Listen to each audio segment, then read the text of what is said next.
n'en soit là encore, alors que depuis 7 ans, les victimes parlent. Et le problème dans ce pays, ça n'est pas la libération de la parole, c'est qu'on ne nous écoute pas.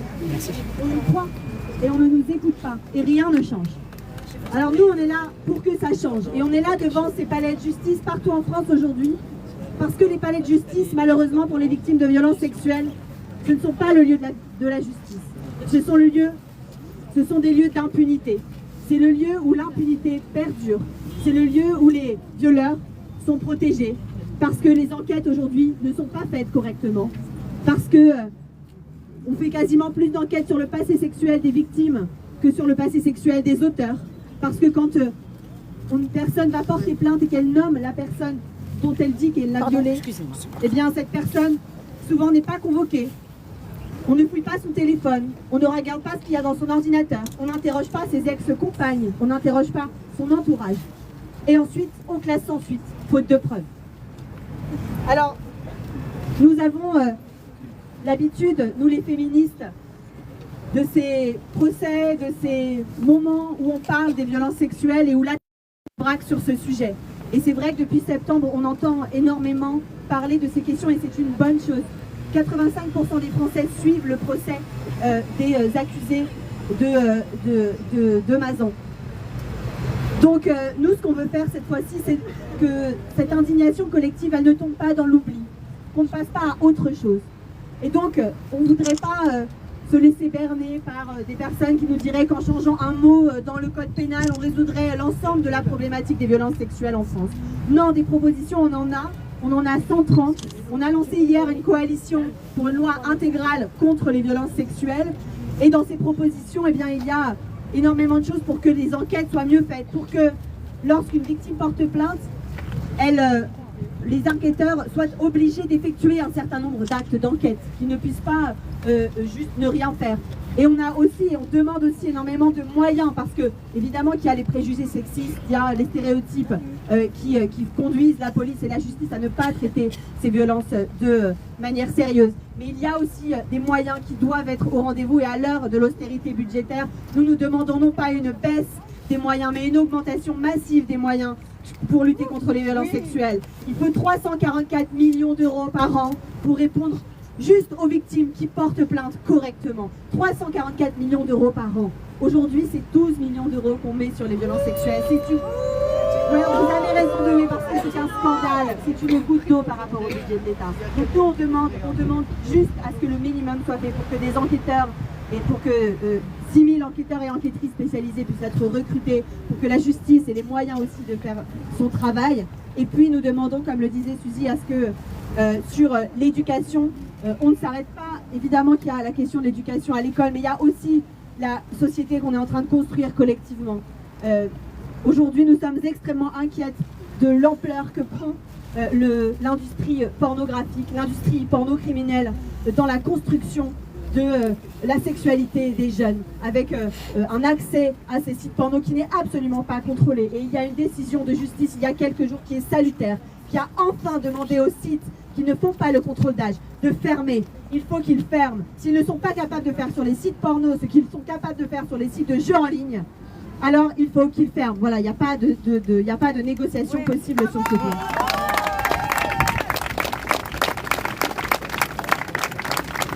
Et donc nous sommes ici aujourd'hui et nous serons évidemment dans la rue le 23 novembre. Nous serons aux côtés de toutes les victimes qui sont seules dans ces procès. Retenez la date, le 23 novembre, grosse manifestation. À quel point ces procès sont violents pour les victimes. Et heureusement pour tout le monde, mais aussi heureusement pour elle qu'elle a refusé ce huis clos, parce que nous sommes à ses côtés.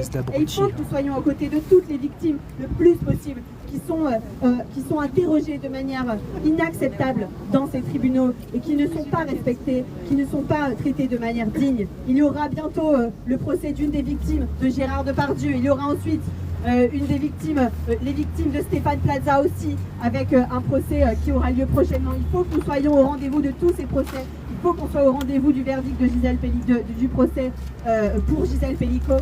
Et donc, ces victimes, c'est pour elles qu'on est là aujourd'hui et qu'on sera là encore demain. Et on ne lâchera pas jusqu'à ce qu'on obtiendra cette loi intégrale contre les violences sexuelles.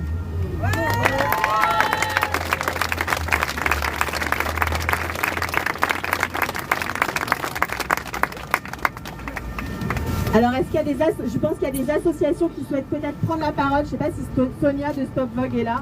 C'est Tito. Ou les syndicats. Donc cette coalition, elle rassemble des associations féministes, elle rassemble des associations enfantistes de défense des droits des enfants. Et c'est d'ailleurs un combat qu'on doit mener ensemble. Je vois qu'il y a Oser le féminisme là-bas. Il y a énormément d'associations. Il y a aussi les syndicats, la CGT, Solidaire, qui ont rejoint cette mobilisation. C'est Tito, Franck. Oui, femme égalité. Oui, femme égalité. Bon, alors, le plus important, l'essentiel a été dit. On est là d'abord pour soutenir Gisèle. Bon, je disais donc que là, l'essentiel avait déjà été dit. Bien sûr, nous sommes d'abord là pour soutenir Gisèle et son courageux combat. Nous sommes là pour exiger, bien sûr, les moyens, la loi cadre, l'interdiction des sites pornographiques, parce que bien sûr que les victimes le changement de boulot des femmes aussi, quand elles sont victimes de violences sexuelles et sexistes, parce qu'on sait qu'il y en a beaucoup qui sont assassinés au travail quand le mari a des mesures d'éloignement, ou qui ont failli être assassinés quand le mari a des mesures d'éloignement par rapport au domicile. Nous sommes là encore une fois pour exiger des moyens, et encore des moyens. Mais moi, il y a une chose que je voudrais dire aussi, suite au tragique viol et assassinat de Philippines dont nous portons le deuil, c'est ce qui m'a extrêmement choqué, c'est de voir que dans ce pays, dans les médias, y compris publics, la discussion, elle a tourné autour de quoi? Elle a tourné autour de l'application d'OQTF, la gestion des OQTF. Alors moi je le dis, est-ce que la principale mesure contre la récidive du viol, c'est la gestion des OQTF? Eh bien non, pas dans un contexte où il y a 30% des gens qui sont en prison qui devraient être en hôpital psychiatrique. Quand on a systématiquement figé en l'air tous les moyens pour les prises en charge psychiatriques et psychologiques, parce que comme l'a dit Suzy, le chemin de déconditionnement aux violences sexuelles et sexistes, après des siècles de conditionnement dans toutes les cultures, eh ben, il est absolument énorme, Et moi je dis, en quoi ça nous aurait soulagé, nous autres organisations féministes, parce qu'encore hier, à 28 minutes, il y a 4 maires qui a dit « Ah oui, si l'OQTF avait duré 180 jours, Philippines serait encore là. » Mais si c'était une autre femme qui soit passée, si c'était une Marocaine qui soit passée, après qu'il soit retourné dans son pays, à quoi ça nous aurait soulagé, nous autres organisations féministes, qui dans toutes les mobilisations pour le droit à l'avortement, donc sur les violences sexuelles et sexistes, le 25 novembre, le 8 mars, parmi tous nos riches et variés slogans, scandons solidarité avec les femmes du monde entier. Voilà effectivement l'état de l'opinion publique. Donc il y a un travail énorme à faire dans l'opinion publique, parce que c'est une honte. La récidive du viol, ça passe pas par la gestion des OQTF. Voilà. Bravo. Ça marche mieux comme ça, vous entendez mieux? Oui. Ah, désolée. Là tu peux. Donc Sonia de Stop Vogue. Bonjour, alors moi Sonia Biche de Stop Vogue, c'est un collectif qui milite contre les violences obstétricales et gynécologiques. Et en fait, les patientes qui dénoncent des mauvais traitements de médecins, de professionnels de santé, elles ne sont pas entendues. Elles sont vues comme des chochottes, des personnes qui n'ont pas compris qu'on a voulu leur sauver la vie, alors que malheureusement non. Dans notre médecine, il y a aussi des personnes qui sont malheureusement malveillantes et qui violentent des femmes. Et ça, c'est important de l'entendre, de les croire. Parce qu'en fait, on a une image comme ça du médical un peu d'épinal, parce que bien sûr, c'est des gens qui ont fait 10 ans d'études. Mais malheureusement, il y a aussi tout ce que notre société cause de déviance ou d'incompétence aussi. Et donc ça, il faut l'entendre, parce qu'en justice, il y a une impunité totale des professionnels de santé. On a un panneau qui montre notamment, par exemple, le professeur Daraï, c'est un gynécologue qui travaille à l'hôpital de Tenon. Et en fait, il a 32 plaintes au pénal pour viol sur mineur, viol en réunion. Et il est mis en examen pour violence volontaire et il est toujours en poste. Il n'est même pas suspendu le temps de sa mise en examen. La justice, elle est défaillante, vous avez raison, à tous les niveaux. Et c'est absolument pas normal. Il y a aussi un étudiant en médecine, alors lui, c'est Nicolas W, il a été carrément condamné en justice pour agression sexuelle. Alors, il faut savoir que c'était des plaintes pour viol, mais ça a été correctionnalisé comme souvent. Et en fait, il poursuit quand même ses études de médecine, ses stages en gynéco. Donc voilà, en fait, on marche sur la tête parce qu'en fait, un agresseur ne sera jamais un bon médecin. Les patientes, elles sont quand même vulnérables, elles ont voilà, des maladies où on est en attente de diagnostic, de prescription. Enfin, il ne faut pas que les agresseurs puissent être médecins. Et donc, c'est tout ça qu'on dénonce. Il faut vraiment... le je te crois, c'est pour toutes les victimes de viol, aussi les patientes, il faut vraiment les croire. Et il faut que les professionnels de santé déviants soient sanctionnés afin qu'on retrouve la confiance dans le médical. Parce que la défiance, elle augmente à cause des violences. On a un rapport depuis 2018 qui est très bien, c'est le Haut Conseil à l'égalité entre les femmes et les hommes qui l'a émis. Il y a des recommandations brillantes dans ce rapport pour en finir justement avec les violences obstétricales et gynécologiques. Et bien sûr, depuis 2018, malheureusement, le gouvernement n'a rien mis en place comme recommandation. Et ça, c'est fou, parce qu'on a un rapport brillant pour en finir avec ces... Il faudrait entendre les victimes, il faudrait que les politiques aussi s'emparent de la question des violences et en finissent avec les violences obstétricales et gynécologiques. Merci à vous. Bravo.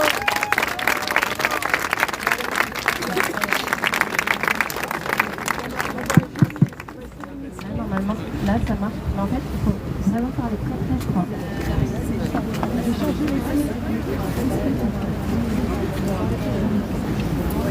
Un, deux. Donc faut parler collé au micro. Une autre association féministe qui veut s'exprimer. On entend ou pas? Non, et là on entend? Ouais mais ouais. OLF, là, vous êtes là, les copines? Eh ouais, elle vient. Voilà une copine d'Oser le féminisme. Merci.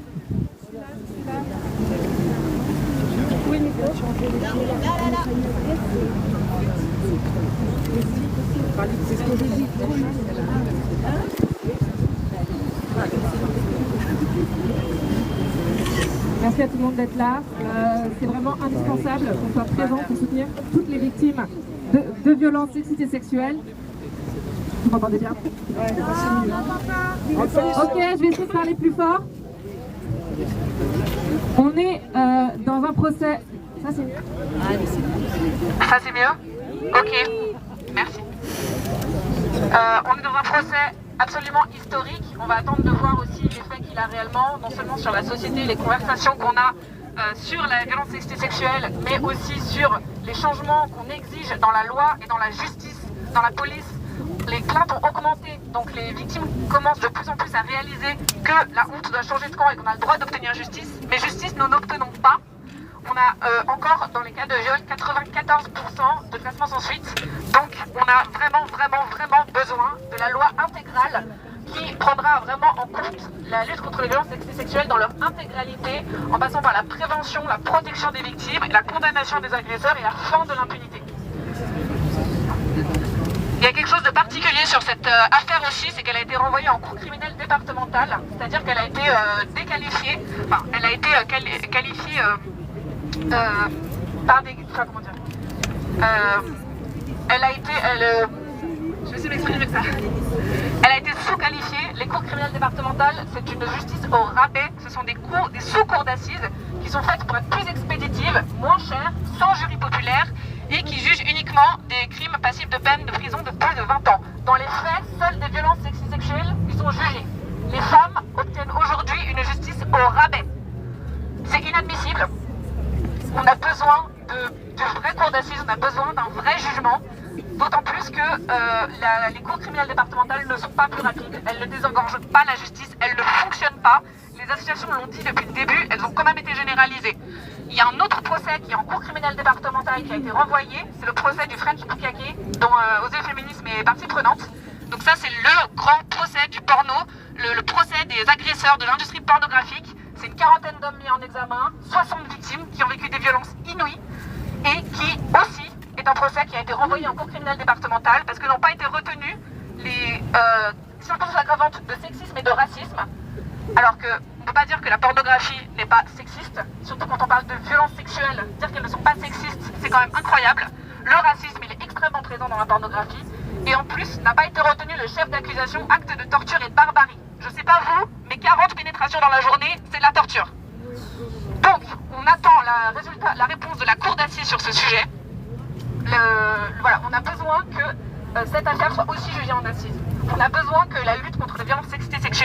prise en compte comme le phénomène de sécurité publique qu'il est, comme un problème de sécurité et de santé publique. Il ne faut pas ignorer non plus le rôle que la pornographie a joué dans cette affaire, dans l'affaire de Mazan. On a quelqu'un qui a créé sa propre pornographie, c'est comme ça qu'il a été repéré. C'est des actes qui ont été inspirés de la pornographie. On est dans un monde, la pornographie est un milieu extrêmement misogyne, pédocriminel, raciste, lesbophobe et qui est au cœur de toutes les violences faites aux femmes. Donc il est fait aux femmes. Il faut vraiment, vraiment que la société avance sur ce sujet.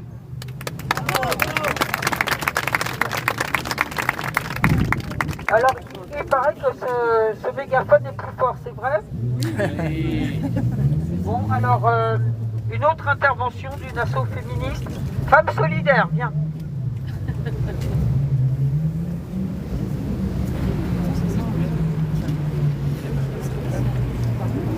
Elle est prise de parole de femmes Vous solidaires. m'entendez bien? Oui. Alors moi je ne vais pas réduire ce qui est dit. Je pense qu'il faut que toute la société, pas seulement les féministes, réagissent à ces dénis de justice contre les femmes, contre les fillettes, contre les enfants. Nous vivons dans un monde Ça a été où la dit, Dadou, ça a été dit qu'il n'y a pas que les femmes, il y a aussi les enfants et bien sûr les hommes aussi.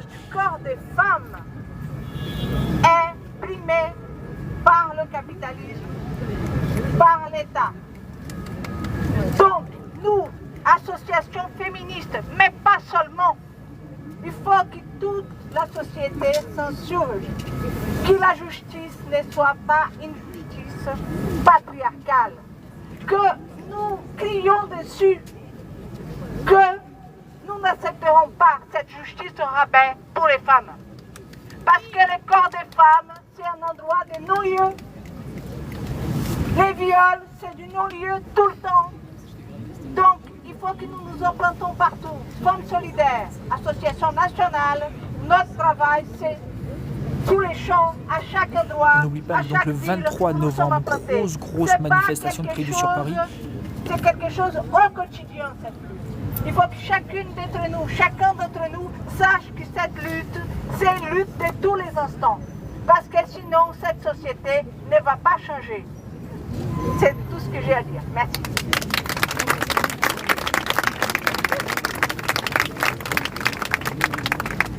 Est-ce qu'il y a encore une association féministe qui veut prendre la parole? Ah, ouais. C'est mieux de ne pas marcher sur la banderole, mais bon.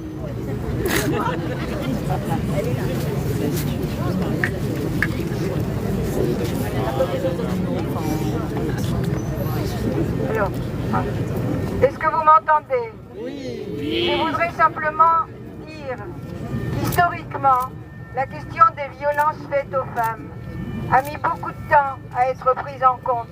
Parce qu'au fond, la lutte des femmes n'est pas considérée comme un problème politique. Il est souvent et toujours encore considéré comme un problème privé. Or, le combat des années 70 était bien le privé et public. Et nous commençons à y arriver, en tout cas par notre combat. Et là, je remercie celles qui ont organisé cette manifestation et qui prennent en charge ce combat. Je rappelle que quand la Convention pour l'élimination des discriminations à l'encontre des femmes, votée en décembre 1979 par l'Assemblée générale des Nations Unies, eh bien ce texte ne comportait pas le mot violence. Il a fallu la pression des féministes pour que, en 1992, il y ait une recommandation du comité d'experts de cette convention pour dire que, pour ne pas changer le texte, pour dire que la notion de discrimination incluait les violences faites aux femmes. Tout à fait, Dadou. Alors et à là, partir de on est là, 100% d'accord avec toi. a pu monter en puissance cette dénonciation à la fois des femmes battues et à la fois des violences sexuelles. Et je me souviens que la première affaire de voile dont nous sommes occupés, c'était en 1972, c'était le viol de Louison. Et ça a un rapport direct avec la notion de liberté qui était vraiment le cœur du sujet du mouvement de libération des femmes. Eh bien, ce viol de Louison, nous avions pas encore devant les tribunaux, il n'y avait pas encore eu le procès mené par Gisèle Halimi. Tout à fait aussi, Mélissa. Nous avons été dans le quartier pour dénoncer celui qui avait violé cette jeune fille, qui était une militante du mouvement. Et il avait dit, elle n'était pas vierge, elle n'était pas nonne, j'avais le droit. Voilà, c'est ce qui passait en 70 et malheureusement, qui se passe encore maintenant. Donc encore une fois, merci à ce que vous avez fait. On ne peut pas disposer de nos droits si nous avons peur de la violence qui peut nous tomber dessus. Or, j'ai lu des articles à propos de l'affaire de Mazan et autres affaires, dans lesquelles certaines disaient, effectivement, tous les hommes ne sont pas des violeurs, c'est vrai. Mais lorsque nous marchons la nuit dans une rue, à 2 heures du matin, et que nous entendons un bruit de pas derrière nous, et que nous voyons que c'est une femme, ben on n'y pense plus. Mais si on voit que c'est un homme, eh ben on y pense. Voilà le problème de la menace, même si tous les hommes, effectivement, et il y en a ici, ne sont pas des violeurs. C'est la peur qui est installée en nous par rapport à ce problème de la violence et qui nous empêche d'avoir accès à tous nos droits librement.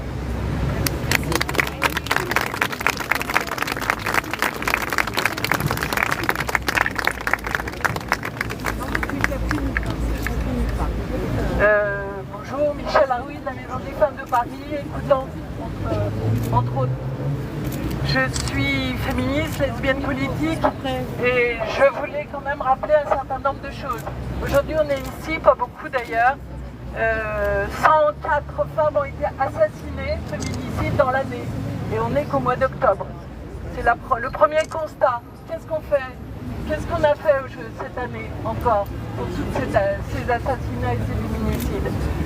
Deuxièmement, c'est vrai qu'on a toujours, et nous, dans les groupes de parole à la Maison des Femmes de Paris, on peut constater une chose, c'est que de plus en plus, il y a une stratégie collective des violeurs, des agresseurs. On a constaté avec Mazan que c'était monsieur tout le monde. Pas de racisme, naturellement, toute classe sociale, toute dite culture, etc., etc. Ça, on le voit, on a des centaines de femmes chaque année.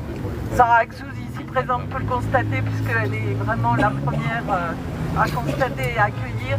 Donc il est clair qu'aujourd'hui, il faut absolument, je disais tout à l'heure, au niveau des hommes, les hommes, c'est pas que des individus, c'est un groupe social qui a des pouvoirs, qui a un certain nombre de pouvoirs, alors minimal ou maximal, selon sa classe sociale, selon sa race, et clairement. Mais en tout cas, en tant que groupe social, ça serait bien que les copains, et moi je suis de Samy, les copains qui se disent être des alliés, eh bien montrez-le les mecs, montrez-le. C'est plus possible, on est fatigué, on est usé et on veut aujourd'hui que vous montriez que vous êtes des alliés en tant que groupe social. Voilà, je suis désolée, je fais un peu de promo mais pas tant que ça, je crois.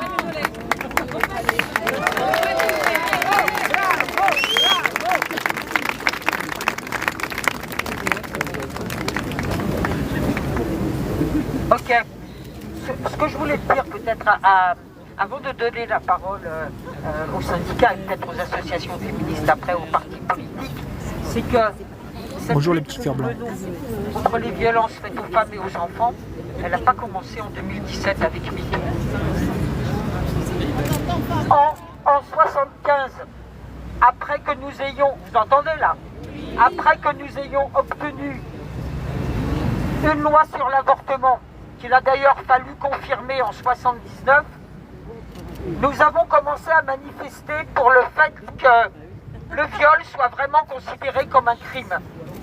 On fait souvent une erreur en croyant que c'est la loi de 80 qui a instauré le fait que le viol soit un crime.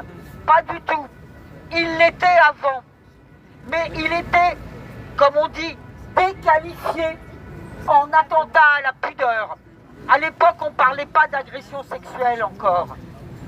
Et il y avait environ 1000 femmes qui portaient plainte. Et très souvent, ça passait en correctionnel et pas aux assises. Et on se rend compte que ce combat, pour que ça passe aux assises, on le mène encore à l'heure actuelle. Alors qu'est-ce qu'ont fait nos avocates féministes? Il y a eu Gisèle Halimi, mais il y en a eu d'autres, faut les citer. Monique Antoine, Josiane Moutet, Colette Auger, Odile Davernas. Elles ont systématiquement, avant le vote de la loi de 80, plaidé l'incompétence du tribunal correctionnel pour que ça passe aux assises. Et c'est vrai que le point d'orgue a été le procès d'Aix, dont tout le monde parle à l'heure actuelle. Le combat pour que ça passe aux assises, je disais, on le poursuit encore à l'heure actuelle. Ça a été dit. Ils ont créé des sous-cours d'assises, des cours criminelles départementales, où passent quasiment toutes les affaires de viol. C'est jamais assez grave pour que ça aille aux assises et que ça mérite 20 ans de prison, puisque c'est la condition, le critère pour que ça aille aux assises. Sachez aussi qu'avec la loi de 80, c'était la première loi qu'on avait contre les violences sexistes et sexuelles. Il a fallu que les féministes s'attellent à construire tout un corpus législatif. Je vous en passe des vertes et des pas mûres. Il a fallu d'abord parler de la spécificité des violences conjugales qu'on a obtenues en 92, ça a été appliqué en 94 avec le nouveau code pénal. Il a fallu conquérir, et ça aussi, ça a été toute une aventure, la reconnaissance du harcèlement sexuel. Parce qu'au début, c'était des faveurs sexuelles, etc. Il a fallu donc se battre. Vraiment, il y a eu tout un tas de trucs pour que le harcèlement sexuel soit reconnu. Les mutilations, pareil. Le mariage forcé, pareil. Les agressions sexuelles, que ça soit plus des attentats à la pudeur, pareil. Ce sont les féministes qui ont gagné toutes ces lois. Et ces lois ne sont même pas appliquées à l'heure actuelle. Et c'est pour ça que nous sommes devant le palais de justice. Parce qu'effectivement, on arrive à faire une brèche avec le courage de plein de victimes, et notamment Gisèle, dans cette tolérance sociale que l'on travaille encore. Mais le dernier bastion, je dirais il y a deux bastions, la justice, et on est devant le palais de justice, et les pouvoirs publics. En 2017, en novembre 2017, et je vais m'arrêter là, mais je vais écrire un bouquin sur tout ça. En 2017, on avait fait une manif, c'était le début de MeToo, mais il n'y avait pas encore tellement de répercussions. Et on avait fait une manif pour le 25 novembre. Ça faisait déjà longtemps que le collectif national pour les droits des femmes réclamait une loi cadre, qu'on va appeler maintenant loi cadre intégrale. Et on avait été voir avec d'autres, avec OLF, avec Élus contre les violences faites aux femmes, on avait demandé à l'issue de la manif, c'était pas encore une immense manif, comme ça a été dès l'année d'après, on a demandé un rendez-vous à Macron qui venait d'être élu.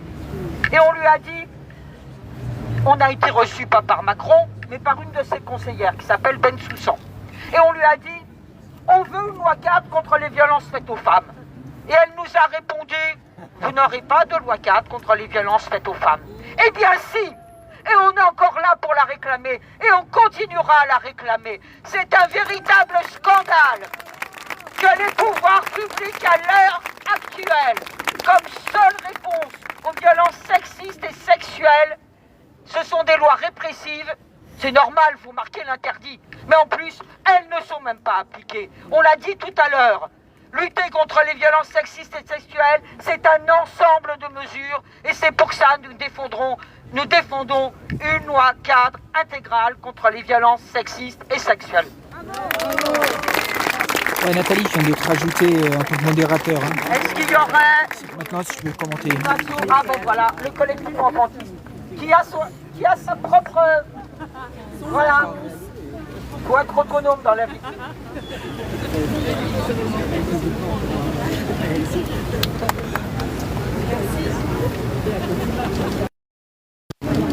Merci Suzy. Bonjour à toutes et à tous. Si je prends la parole aujourd'hui, c'est en tant qu'activiste du collectif enfantiste, activiste contre les violences faites aux enfants et aux ados. Les violences sexuelles concernent aussi les enfants et les ados. 80% des violences sexuelles commencent ou ont lieu avant 18 ans. 160 000 enfants par an sont victimes victimes de violences sexuelles en France. Et la France est le 4e pays hébergeur de contenu pédopornographique. 3 enfants par classe de CM2 sont victimes de violences sexuelles et d'inceste. Les enfants qui dénoncent les violences sexuelles, 8% seulement sont protégés par la justice. C'est une honte. 8%. Vous entendez? La honte. Qu'est-ce qu'on fait des 80 autres 12%?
Il est temps de réagir.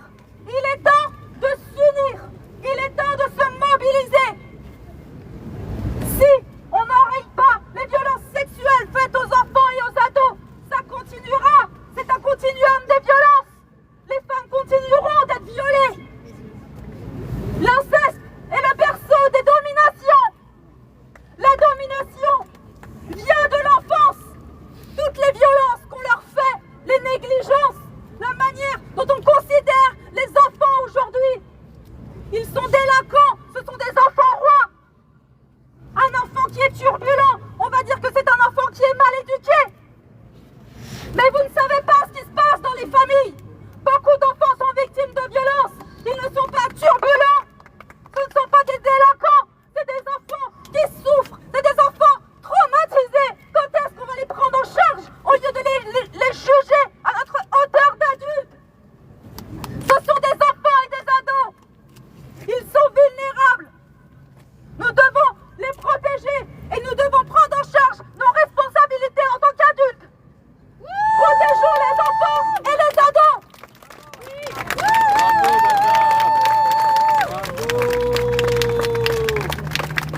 Protégeons les enfants, protégeons les enfants, protégeons les enfants, protégeons les enfants, protégeons les enfants, protégeons les enfants, protégeons les enfants, protégeons les enfants, protégeons les enfants, protégeons les enfants, protégeons les enfants, protégeons les enfants, protégeons les enfants.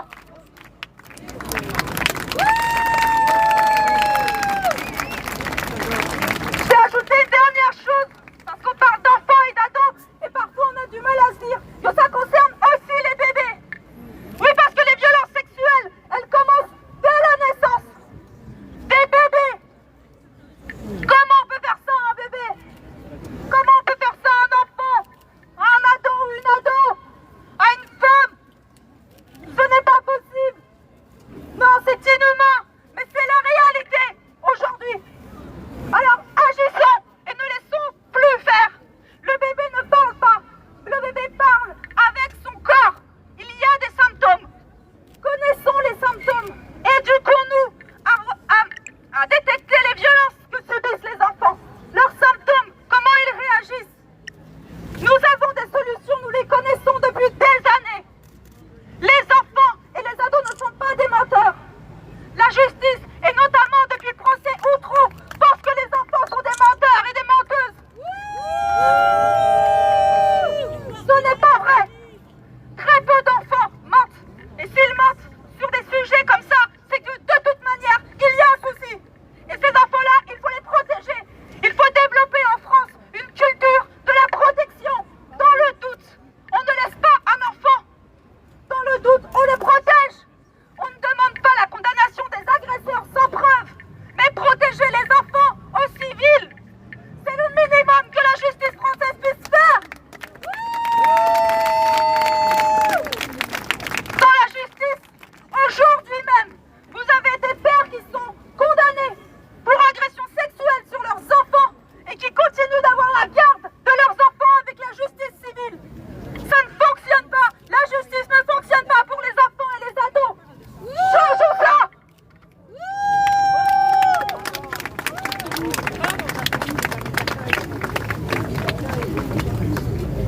Alors, il y a avant qu'on... T'as fini?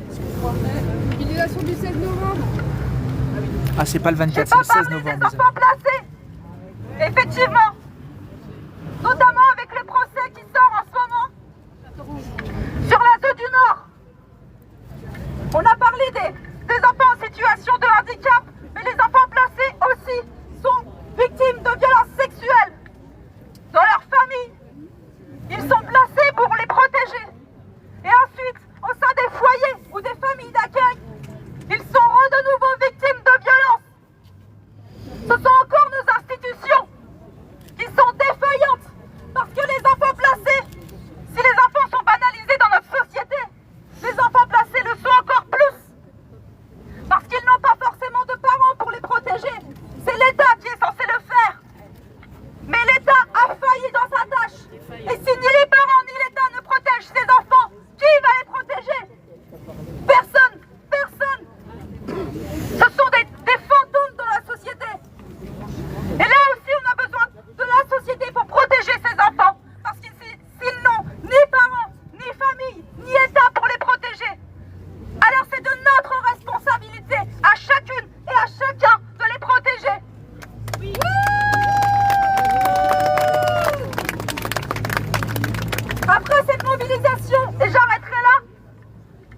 Quelqu'un va reprendre sa vie. Mais moi, je vous demande d'avoir une pensée pour tous ces enfants qui souffrent. Je vous demande de vous unir et de vous mobiliser quand il y a des événements comme celui-ci ou comme le samedi 16 novembre pour une mobilisation nationale contre les violences. Vous entendez hein, donc le 16 novembre, grosse manifestation. 14 h, samedi 16 novembre. 16 novembre les amis, on retient cette date. Pour protéger les enfants et parce que pour la première fois dans la société française, nous attendons que chaque citoyenne et citoyen soit dans la rue pour protéger ses enfants. C'est de notre responsabilité et c'est de notre humanité dont il s'agit. Protégeons les enfants. Le 16 novembre, hein, on retient sur point de vue média, de toute façon on en reparlera, mais soyez tous présents le 16 novembre, 14h, place de la Nation. Faites passer l'info. Merci beaucoup Claire. Et effectivement, cette loi intégrale, elle intègre pleinement la question des violences faites aux enfants parce que c'est un même système qui violente les femmes et les enfants, c'est le patriarcat.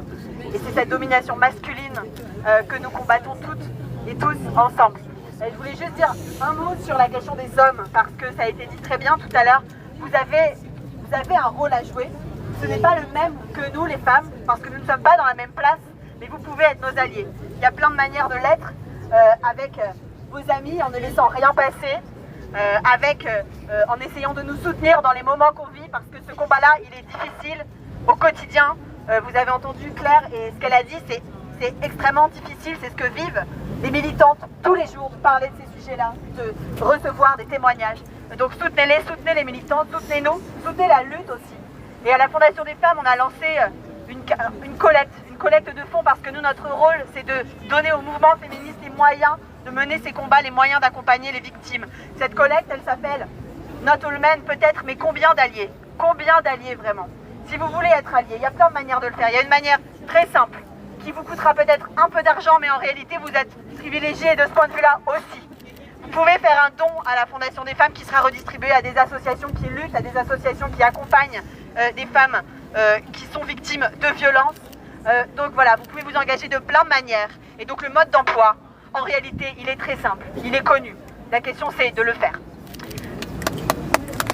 Et donc, avant de donner la parole aux syndicats et aux partis, aux personnalités politiques qui souhaitent s'exprimer, parce que c'est important de montrer aussi qu'il y a de l'écho dans la société à ce qu'on fait. Partout en France, aujourd'hui, il y a des rassemblements et il y a des chaînes humaines. Il y a des gens qui se donnent la main pour soutenir les victimes et pour leur montrer notre soutien. Alors je vous propose qu'on fasse pareil ici. On va faire quelque chose de très simple. On va tous se donner la main à notre voisin, notre voisine, et on va faire un maximum de bruit parce que il y a trop de silence sur les violences sexuelles. Et donc juste avant, je disais on va peut-être faire une minute de silence, mais non, on va faire du bruit pendant une minute parce que il y en a marre de ce silence.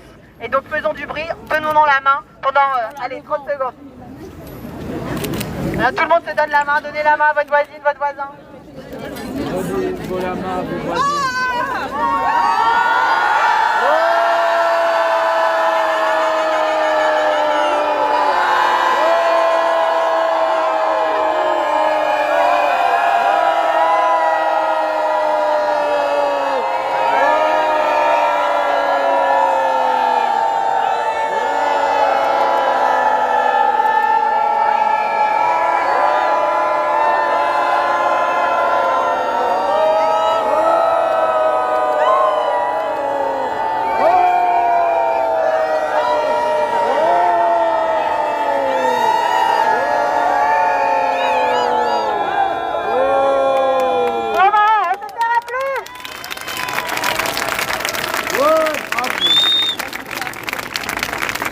« 14h, place de la Nation, le 16 novembre. » Alors, est-ce que d'abord il y a des syndicats qui souhaitent prendre la parole parce qu'ils sont signataires aussi de cet appel et notamment la CGT. Non mais il y a le Solidaire et la FSU, Solidaire, voilà, venez, approchez-vous peut-être. Approchez-vous les syndicats. Ouh là là là là là là. Je te crois! Je te crois! Je te crois! Je te crois! Je te crois! Je te crois! Je te crois! Je te crois! Je te crois! Je te crois! Je te crois! Je te crois! Je te crois! Je te crois! Je te crois! Je te crois!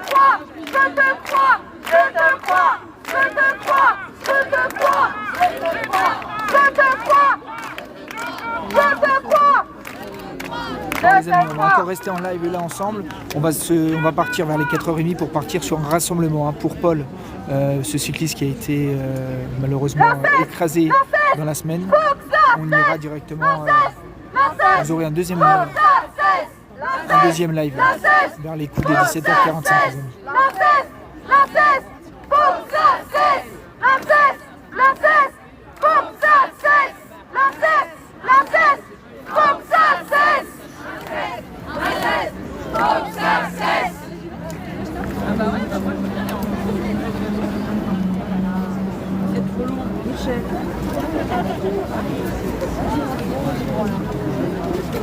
Bon alors, la FSU, là-bas, avec un superbe drapeau, vous venez pas prendre la parole. La CGT, quoi? La CGT. Ah voilà, la FSU. Non mais on peut entendre l'air syndical, elle est... Vas-y. Oui, alors, je sais pas s'il y a des copines de la CGT. Non bah, alors, on va dire que je suis Amandine de la FSU et puis que je fais une prise de parole pour la FSU. Comme ça. La FSU, la CGT et Solidaire, donc sont les trois organisations qui ont aussi appelé à ce rassemblement. Et à tous les rassemblements contre les violences, je vais faire hyper court pour que, voilà, c'est plutôt aux assos de parler. Alors les organisations syndicales, elles sont évidemment concernées par les questions et les mobilisations contre les violences faites aux femmes et contre les féminicides. Elle était déjà là, Franck, elle était là dès le début, hein, depuis les prises de parole, elle est là. Et que les lieux de travail ne sont pas exempts, merci. Excusez-moi, la nuit a été courte. Ne sont pas exempts de violence. Les femmes sont victimes de harcèlement sexuel, sont victimes de viol au travail avec des chiffres très importants et encore très inquiétants. Donc voilà, c'est pour ça qu'on est encore là aujourd'hui et qu'on continuera à être dans la rue, dans les mobilisations, dans les luttes et dans tout ce qu'il faut faire contre les violences faites aux femmes avec les associations. Merci. Donc merci. Alors, un certain nombre de personnalités politiques sont là. C'est important qu'elles, on les oubliera pas, qu'elles se fassent le relais de nos revendications. Je vois là par exemple Manon Aubry de la France Insoumise qui va se faire un plaisir de prendre ce mégaphone. Bonjour à toutes et à tous, je suis là avec différentes collègues, Daniel Obono et différentes collègues. C'était important pour nous d'être là parce que le combat qui est mené depuis un certain nombre d'années... Non, elle était déjà là avant, depuis le début. N'est pas un combat pour les 50% de l'humanité que sont les femmes. N'est pas un combat juste à côté, comme ça, au passage. On se souvient au mois de novembre qu'il y a une journée de lutte contre les violences sexistes et sexuelles. Parce que nous savons trop combien les agresseurs sont dans tous les pans de la société. Ce sont nos frères, nos maris, nos parents, notre cousin, qu'ils sont aussi dans les organisations syndicales, politiques et associatives. Et que pour que la honte change de camp, il faut un changement culturel en profondeur. Et j'entendais une copine tout à l'heure dire que on entend cette petite vague monter, tous les hommes ne seraient pas des agresseurs. Pardon, mais tous les agresseurs qui sont poursuivis en justice sont en immense, en écrasante majorité des hommes. Et oui, il faut avoir le courage de le dire. Alors pour que la honte change de camp, nous continuerons à nous battre pour une loi intégrale et enfin mettre les moyens nécessaires. Je me souviens d'un Emmanuel Macron qui avait dit que c'était la grande cause du quinquennat. Ça a été le grand oubli. Et alors, à l'Assemblée nationale, les députés se battent pour le nouveau budget. Je peux vous dire que nous allons nous battre coûte que coûte pour que les milliards d'euros nécessaires à la lutte contre les violences sexistes et sexuelles soient mis sur la table, sans nom et trébuchant. Parce que quand il s'agit de faire des cadeaux aux plus riches, ils n'hésitent pas. Mais quand il s'agit de mettre les moyens pour lutter contre les violences sexistes et sexuelles, tout d'un coup, il n'y a plus personne. Alors plutôt que d'aller faire la poche des plus pauvres, servons-nous de cet argent pour enfin mettre les moyens pour former nos centres à la fois du moment où on dépose plainte jusqu'au moment où on vient devant un tribunal. Parce que plus jamais on ne pourra dire qu'on ne savait pas. Plus jamais on pourra dire à une femme, tu es sûre Est-ce que tu as joui, comme on a pu entendre de la part de certaines forces de l'ordre, quand une femme est venue porter plainte, je pense notamment devant un centre de police à Montpellier? Alors pour que la honte change de camp, on aura besoin aussi d'une grande mobilisation, et c'est là où on aura besoin tous ensemble des associations, des syndicats, des partis politiques, pour que enfin cette cause soit plus la cause oubliée, mais la grande cause du quinquennat avec les moyens qui sont nécessaires pour ça. Merci à vous. Je rappelle, le 16 novembre, grosse mobilisation partout en France, et ce sera sur Paris, 14h, place de la Nation. Il n'y en a pas? Bonjour à toutes et à tous. Pouria Amir Chahi, je suis député de Paris. J'en rajouterai pas beaucoup parce que les organisatrices ont tout dit. Je veux juste simplement dire qu'au nom du groupe écologiste et social à l'Assemblée, nous soutiendrons cette loi intégrale, évidemment. Il n'y a pas besoin d'en dire les raisons, elles ont toutes été évoquées tout à l'heure. Et dire aussi que il y a un sujet, effectivement, puisque nous avons été interpellés en tant que parlementaires, mais aussi pour ma part en tant qu'homme, de dire qu'effectivement, il y a une question qui dépasse simplement le cadre de la loi, même si les 82 recommandations de la Civis, même si la loi intégrale... Voilà les amis, on va partir maintenant sur le rassemblement en hommage à Paul, qui a lieu... Donc voilà, on va arrêter le live les amis, je vais arrêter ce live. On va reprendre d'ici le temps de partir, on va aller sur Bagneux. Un rassemblement pour un hommage à Paul, le cycliste qui a été écrasé, va avoir lieu. C'est un appel dans toutes les associations de cyclistes. Donc on va aller se rendre là-bas, on va lancer un live. Vous pourrez retrouver toutes ces prises de parole sur tous nos réseaux sociaux. Voilà, je quitte ce live, je vous dis à très vite, d'ici une petite heure, on va se retrouver tous ensemble, le temps de charger le portable, le temps de prendre le métro. Et voilà, merci à tous de nous avoir suivis, merci d'avoir suivi Point de Vue Média et de vous être abonnés. Moi je vous dis, tu as pris ton vélo. Non Marcus, j'y vais en métro. C'est pour ça, j'ai 1 heure de transport, c'est à 45, donc voilà, je vais arriver un petit peu avant, mais c'est pas grave. Voilà les amis, je vous fais un gros bisou, merci à tous. Et donc je disais, vous pourrez retrouver vite fait ces prises de parole sur nos réseaux sociaux, que ce soit sur Twitter, sur Facebook, sur Instagram. A tout de suite, de toute façon on se reparle tout à l'heure. Bise, merci la team, à plus.